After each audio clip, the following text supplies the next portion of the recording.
5 శతాబ్దాల మన అయోధ్య రామమందిరం కల సాకారం చేసిన ప్రధానమంత్రి శ్రీ నరేంద్ర మోదీ గారి సందేశంతో బీజేపీ విజయ సంకల్ప యాత్ర మీ ముందుకొస్తుంది. ఫిబ్రవరి 20 మంగళవారం ఉదయం 11 గంటలకు భైన్సా, తాండూరు, భువనగిరి, మక్తల్ నుంచి యాత్రలు ప్రారంభం. రండి రండి, వికసిత్ భారత్ సంకల్ప సాకారంలో తెలంగాణ భాగస్వామ్యాన్ని పెంచుదాం. మళ్లీ మోదీ గెలవాలి, మన ప్రధాని కావాలి.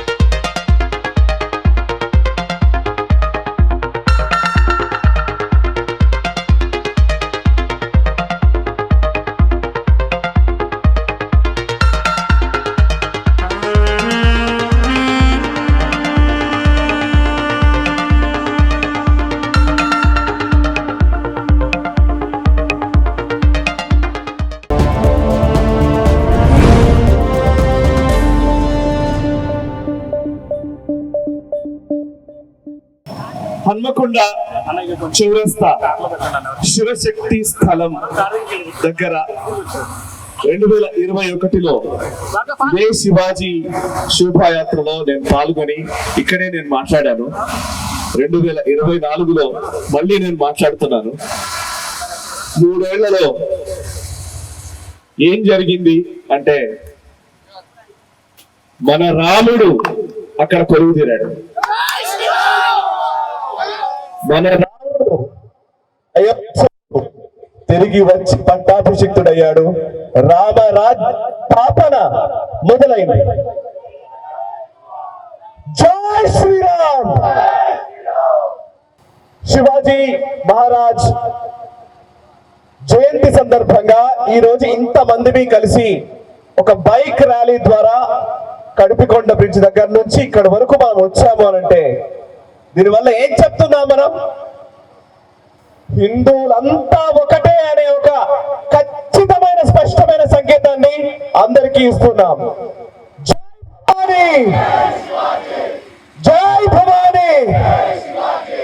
ఈరోజు శివాజీ మహారాజ్ జయంతి సందర్భంగా ఈ రోజు ఒక సంఘటితమైన శక్తిగా ఈ రోజు ఒక మెసేజ్ ని అందరికీ ఇస్తున్నాము అనంటే ఏం మెసేజ్ ఇస్తున్నాము అనంటే శివాజీ మహారాజ్ స్ఫూర్తిని మనలో నింపుకొని ఇక్కడి నుంచి వెళుతున్నాము. శివాజీ మహారాజ్ స్ఫూర్తి ఏంటి అంటే హిందూ సామ్రాజ్య స్థాపన. హిందూ సామ్రాజ్య స్థాపన కోసం ఆ రోజు శివాజీ మహారాజ్ కత్తిని చేతబూని ముస్లిం దురాక్రమణదారుల పీచమణిచి హిందూ సామ్రాజ్యాన్ని స్థాపించారు. ఈ రోజు రామరాజ్య స్థాపన సందర్భంలో మనం ఉన్నాం. శివాజీ అనగానే కేవలం హిందూ సామ్రాజ్యము లేకపోతే హిందుత్వవాదము ఇలాంటివి చాలా మంది మాట్లాడుతూ ఉంటారు. కానీ అది మాత్రమే కాదు. శివాజీ ఎవరు అంటే భారత నావికా దళ పితామహుడైన ఇండియన్ నేవల్ బేస్ మొట్టమొదటిసారి భారతదేశంలో ఒక రాజు పెట్టింది. అంటే అంతకు ముందు మనం నౌకా శాస్త్రంలో మనం పనిచేసాం, కానీ ఇండియన్ నేవీ ద్వారా యుద్ధం చేయొచ్చు అని మొట్టమొదట ప్రయత్నం చేసి సఫలీకృతమైంది ఛత్రపతి శివాజీ మహారాజ్.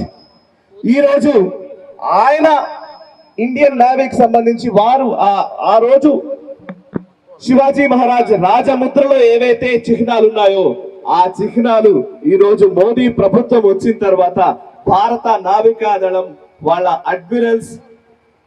అడ్మిరల్స్ తమ చొక్కాల పైన శివాజీ మహారాజ్ రాజముద్రని ఈ రోజు వేసుకుని మనం గర్వంగా శివాజీ వారసులమని మన భారత నావికా దళం అధికారులు చెప్తున్నారు. భారత నేవీ ఫస్ట్ టైం భారతదేశపు సాంస్కృతిక చిహ్నము లేదా మన చారిత్రకమైనటువంటి శివాజీ మహారాజ్ స్ఫూర్తిని కొనసాగిస్తోంది కేవలం మోదీ ప్రభుత్వం వచ్చిన తరువాతే. అప్పటిదాకా మనం బ్రిటిష్ ఆ వలసవాద దృక్పథంలోనే కంటిన్యూ అవుతూ వచ్చాం. సో శివాజీ మహారాజ్ స్ఫూర్తిని ఈ రోజు మనం కంటిన్యూ చేస్తున్నాం. అండ్ యుద్ధానికి సంబంధించి మిత్రులారా, ఎవరైనా సరే శివాజీ అంటే కేవలం హిందుత్వవాది లేకపోతే హిందూ సామ్రాజ్యం కోసమే చేశాడు అని అక్కడి వరకే ఆగిపోకండి. అది ఎలాగో ఆయన చేశారు, అక్కడి వరకే ఆగిపోకండి. ఆయన వార్ ఎక్స్పర్ట్. యుద్ధాన్ని ఎలా చేయాలి, తక్కువ సైన్యంతో ఎక్కువ బలగాన్ని కూడా ఎలా మనం ఎదుర్కోవచ్చు, వాళ్ళను మట్టి కనిపించవచ్చు అని నిరూపించినటువంటి వ్యక్తి, గెరిల్లా వార్ఫేర్ సృష్టికర్త ఛత్రపతి శివాజీ మహారాజ్.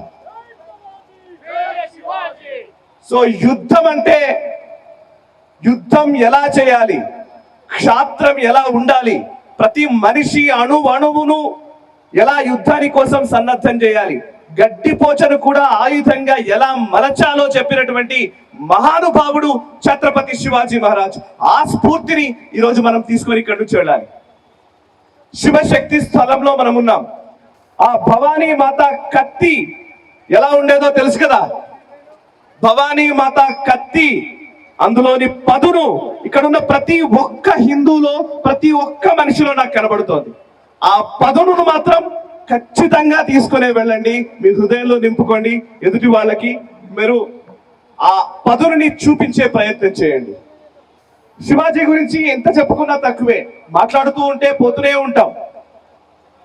రాముడి కాలంలో, త్రేతాయుగంలో రావణాసురుడు ఓవైపు ఉంటే రాముడు ఉద్భవించాడు.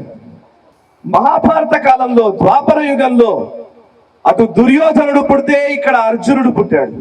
అక్కడ కంసుడు ఉంటే ఇక్కడ కృష్ణుడు అవతారం తీసుకున్నాడు. కలియుగంలో అటు ఔరంగజేబు ఉంటే ఇక్కడ ఛత్రపతి శివాజీ మహారాజ్ ఉద్భవించాడు. సో ఈ రోజు మనం అనుకుంటున్నటువంటి మన ధర్మ వ్యతిరేక శక్తులు ఎవరైనా ఉన్నారు అంటే వాళ్లకు ఎదుర్కొని నిలబడి వాళ్ళని ఛాలెంజ్ చేసేయడానికి ఇక్కడ ఉన్న వాళ్ళు అందరూ కూడా అవతార పురుషులే నా దృష్టిలో. ప్రతి ఒక్కళ్ళు ఒక ఆయుధమే, ప్రతి ఒక్కళ్ళు ఒక ఉత్సాహమైనటువంటి ఉప్పెన లాంటి యువ కిషోరాలే. సో ఇక్కడ నుంచి, ఈ శివశక్తి స్థలం నుంచి శివుడి శక్తిని పుడికి పుచ్చుకొని మనం వెళ్ళాలి. 2-3 విషయాలు వరంగల్కి వచ్చినప్పుడల్లా నాకు ఫస్ట్ కనిపించేది, ఇక్కడ లోపలికి ఎంటర్ అవుతున్నప్పుడు నాకు అనిపించేది. ఒక 5 ఏళ్ల క్రితం అనుకుంటా, 6 ఏళ్ల క్రితం అనుకుంటా, నేను ఒకసారి వచ్చాను ఇక్కడికి. మనసులో ఒక తీవ్రమైనటువంటి ఆవేదనని, తీవ్రమైనటువంటి ఒక బాధని, విషాదకరమైనటువంటి అంశాన్ని మనసులో నింపుకొని ఈ వరంగల్కి వచ్చాను. ఇక్కడ నుంచి అంతే విషాదంగా వెళ్ళాను. మీ అందరికీ గుర్తుండే ఉంటుంది. ఇక్కడ ఓ దుర్మార్గుడు ఒక పూజారి సౌండ్ బాక్స్ పెట్టాడని చంపేశాడు. ఆ పూజారి అంత్యక్రియలకు ఇక్కడికి వచ్చాను. అది ఇప్పటికీ నా మెదడులో నుంచి, నా మనసులో నుంచి పోవట్లేదు. ఒక పూజారిని హతమార్చినటువంటి దుశ్చర్య ఇదే నగరంలో జరిగింది.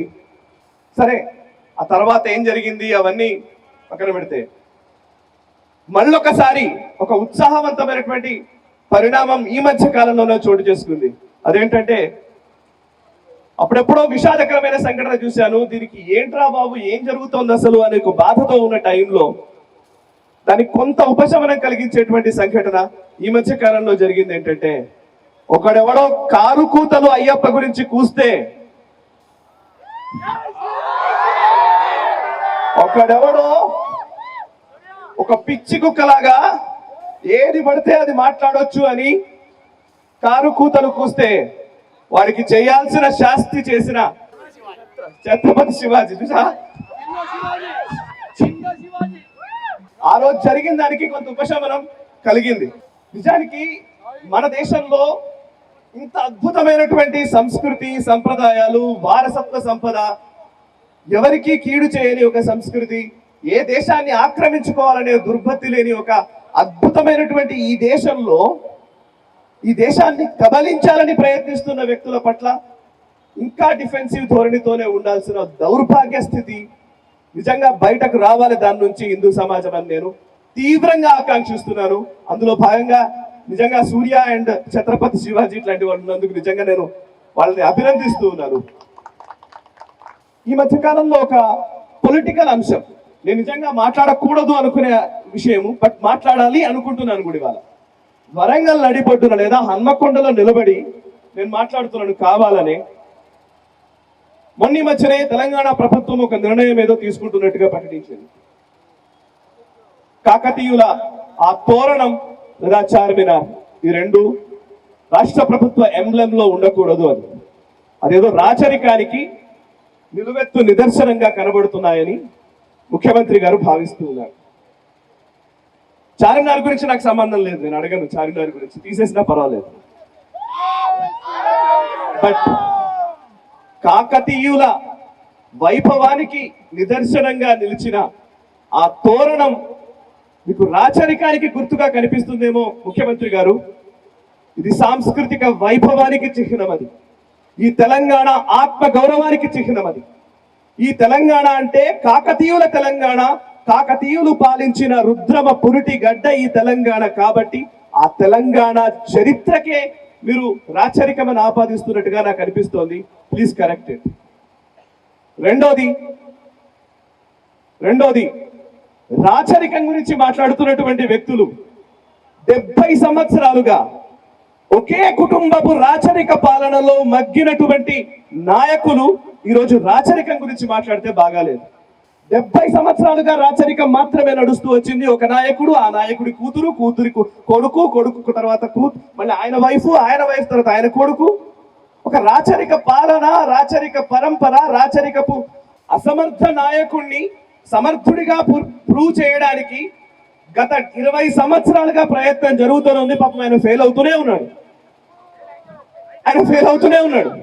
20 సంవత్సరాలుగా ఒక అసమర్థ నాయకుడిని సమర్థుడిగా ప్రూవ్ చేసే ప్రయత్నంలో ఎంతో మంది సమర్థుల్ని కోల్పోయినటువంటి రాజకీయ పార్టీ నాయకులు ఇవాళ వారసత్వము లేదా రాచరికం గురించి మాట్లాడితే చాలా ఎబ్బెట్టుగా కనబడుతుంది. అందులో కాకతీయుల తోరణం జోలికి మాత్రం ప్లీజ్ రావద్దని నేను విజ్ఞప్తి చేస్తూ ఉన్నాను.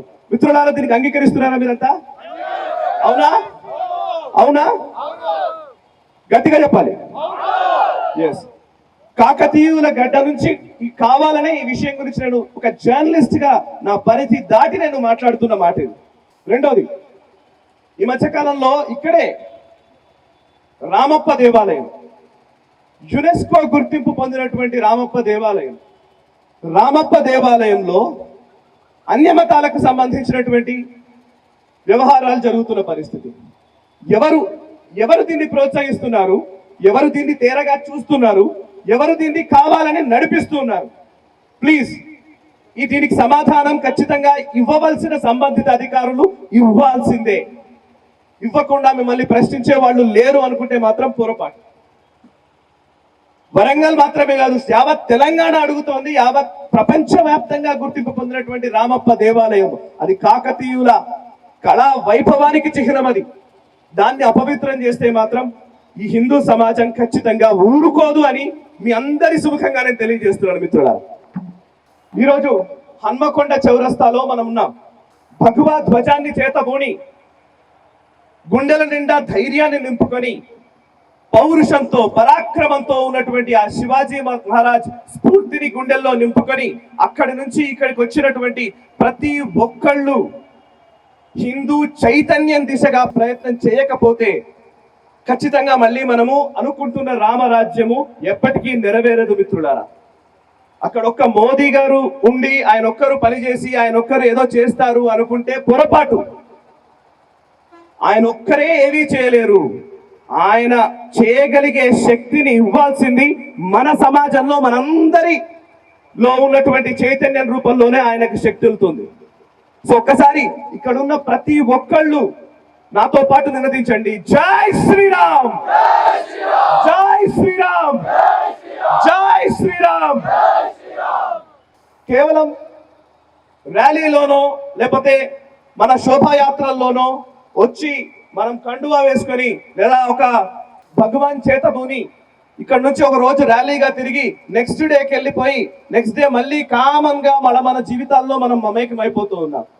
అది కాదు జరగవలసింది. ఈ రోజు మనం ఈ కార్యక్రమంలో పాల్గొన్నామంటే ఇక్కడ నుంచి మళ్ళీ మనం ఇంటికి వెళ్ళిన తర్వాత అసలు హిందూ సమాజం అంటే ఏంటి, హిందూ ధర్మానికి సంబంధించి ఏం జరుగుతున్నాయి, ఎక్కడ ఏ అన్యాయం జరుగుతోంది, ఈ ధర్మాన్ని కాపాడుకోవాల్సిన అవసరం ఏంటి, ఎందుకు కాపాడుకోవాలి, ఎలా కాపాడుకోవాలి, అండ్ ఎలా విధర్మీయ శక్తులు ముఖ్యంగా కుట్రదారులను ఎలా ఎదుర్కోవాలో తెలుసుకోకపోతే ఈ రోజు యాత్రకు అర్థమే లేదు. మిత్రులారా, గమనించండి, ఈరోజు ఈ యాత్రకు ఒక సమర్థవంతమైనటువంటి ఫలశ్రుతి కావాలంటే ఇక్కడ నుంచి మనం రేపటి నుంచి అట్లీస్ట్ ఈ రోజు రాత్రి నుంచి మళ్ళీ నెక్స్ట్ ఇయర్ శివాజీ శోభాయాత్ర వరకు మనం కార్యోన్ముఖులు కావాలి, పనిలో నిమగ్నం అవ్వాలి.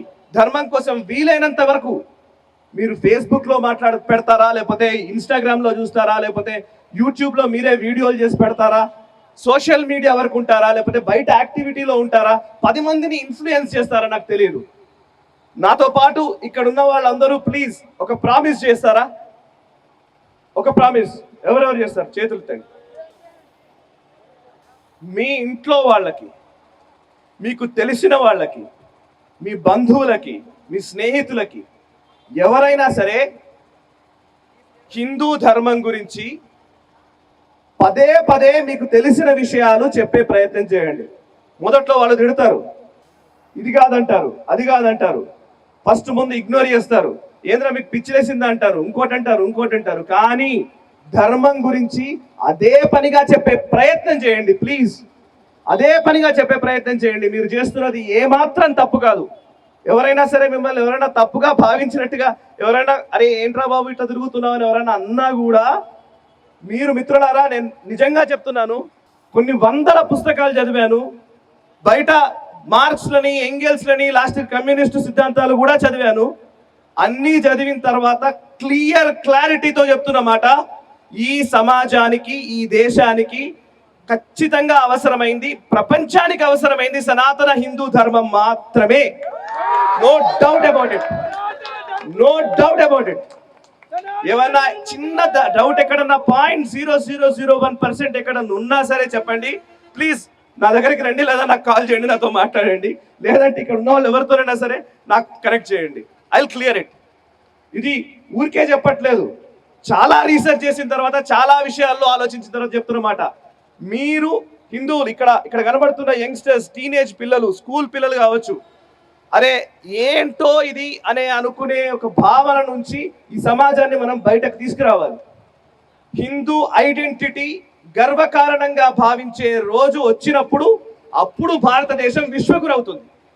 అప్పటిదాకా విశ్వగురు కాదు. మనం ఫస్ట్ మనం నమ్మాలి. మనం నమ్మితే ఆటోమేటిక్గా ప్రపంచం నమ్ముతుంది. మోదీ గారు నమ్మారు కాబట్టే ప్రపంచం ఆయనని నమ్మింది. మనం విశ్వసించకపోతే ప్రపంచం విశ్వసించదు. శివాజీ మహారాజ్ అయినా, లేకపోతే శ్రీరామ రాజ్య స్థాపనకు సంబంధించిన అంశాలైనా, ఈ రోజున్న అయోధ్యలో కొలువుదీరిన రామ్లల్లా సాక్షిగా రేపే నేను అదృష్టవశాత్తు ఇక్కడ నుంచి వెళ్ళి డైరెక్ట్గా ఎయిర్పోర్ట్ వెళ్ళిపోయి నేను డైరెక్ట్గా అయోధ్యకే వెళ్ళబోతున్నా. నిజంగా ఈ స్ఫూర్తిని నేను ఆ రాముల వారి పాదాలకు అక్కడికి చేరవేసి నేను వస్తాను. నేను కొంత శక్తిని నింపుకునే వస్తాను. సో ఇక్కడ ఉన్న ప్రతి ఒక్కరి తరపున వారి ఆలోచనలు, ఆవేదన, లేకపోతే ఏదైనా సరే ఈ ధర్మం పట్ల ఉన్నటువంటి ఏదైనా ఒక బాధ్యత ఉందో ఆ బాధ్యతను నేను ఇక్కడ నుంచి తీసుకొని అయోధ్యకు వెళ్లే ప్రయత్నమే చేస్తాను. మనస్ఫూర్తిగా ఈ విషయం చెప్తున్నాను. జై శ్రీరామ్.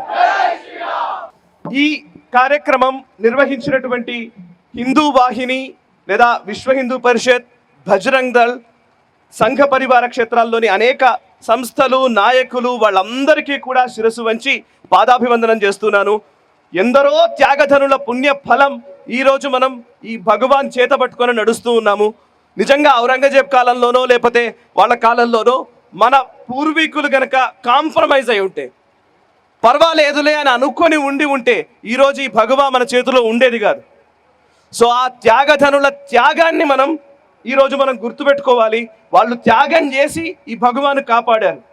ఈ భగవాన్ ఇలాగే ఉంచేలా చేశారు, అలా ఎగిరేలా చేశారు, మన చేతికి అందించారు. దీన్ని మనసులో నింపుకొని నెక్స్ట్ జనరేషన్స్కి మనం ఇవ్వాలి. ఇదేదో ధర్మం కోసం పనిచేయడం అంటే ఇదేదో ఎవరి కోసమో పనిచేయడం కాదు. ధర్మం కోసం పనిచేయడం అంటే ఇది స్వార్థమే. నీ కోసమే నువ్వు పనిచేస్తున్నావు. నువ్వెవరికి ఏదో ధర్మం కోసం అంటే ఏదో సొసైటీ కోసమో వాళ్ళ కోసమో త్యాగం చేస్తున్నాను అని అనుకోకండి. ఇక్కడ ఉన్న వాళ్ళందరూ కూడా సరే, మన ఇక్కడ ఉన్న వాళ్ళైతే వేరే మతస్థులు నాకు సంబంధం లేదు కానీ, బట్ హిందూ ధర్మాన్ని నమ్మే ప్రతి ఒక్కళ్ళు పునర్జన్మ సిద్ధాంతాన్ని నమ్ముతారు కదా. మళ్ళీ మీరు పుడతారు, అవునా కదా? ఒకవేళ మనం ఈ తనువు చాలించినా కూడా మళ్ళీ ఇంకోసారి మళ్ళీ పుడతాం. మళ్ళీ నువ్వు పుట్టేసరికి ఈ భగవాన్ నీ చేతిలో ఉంటుందా లేదా? అది ఉండాలంటే ఈ రోజు మనం పనిచేయాలి, ఈ రోజు మనం ధర్మం కోసం నిలబడాలి, ఈ రోజు ఆ భగవాని అలే ఉచ్చ స్థితిలో ఉంచేలాగా మనం ప్రయత్నం చేయాలి. Thank you very much all. జై శ్రీరామ్, జై భవానీ, జై భవానీ, జై భవానీ. Thank you. దేశాభివృద్ధిని ప్రగతి పథంపై పరుగులు పెట్టిస్తూ విశ్వంలో దేశాన్ని అగ్రగామిగా నిలిపేందుకు అనుక్షణం పరితపిస్తూ 5 శతాబ్దాల మన అయోధ్య రామ మందిరం కల సాకారం చేసిన ప్రధానమంత్రి శ్రీ నరేంద్ర మోడీ గారి సందేశంతో బీజేపీ విజయ సంకల్ప యాత్ర మీ ముందుకొస్తోంది. ఫిబ్రవరి 20 మంగళవారం ఉదయం 11 గంటలకు భైన్సా, తాండూరు, భువనగిరి, మక్తల్ నుంచి యాత్రలు ప్రారంభం. రండి, తరలిరండి. వికసిత్ భారత్ సంకల్ప సాకారంలో తెలంగాణ భాగస్వామ్యాన్ని పెంచుదాం. మళ్లీ మోదీ గెలవాలి, మన ప్రధాని కావాలి. ఈ వీడియో మీకు నచ్చినట్టయితే లైక్ చేయండి, 10 మందికి షేర్ చేయండి. అలాగే కామెంట్ల రూపంలో మీ అభిప్రాయాలను మాతో పంచుకోండి. Nationalist hub group of channels ను సబ్స్క్రైబ్ చేసుకుని తెలుగునాట జాతీయవాద జర్నలిజాన్ని ప్రోత్సహించండి. ఈ వీడియో కింద ఉన్న బెల్ ఐకాన్ పై క్లిక్ చేయడం మర్చిపోవద్దు.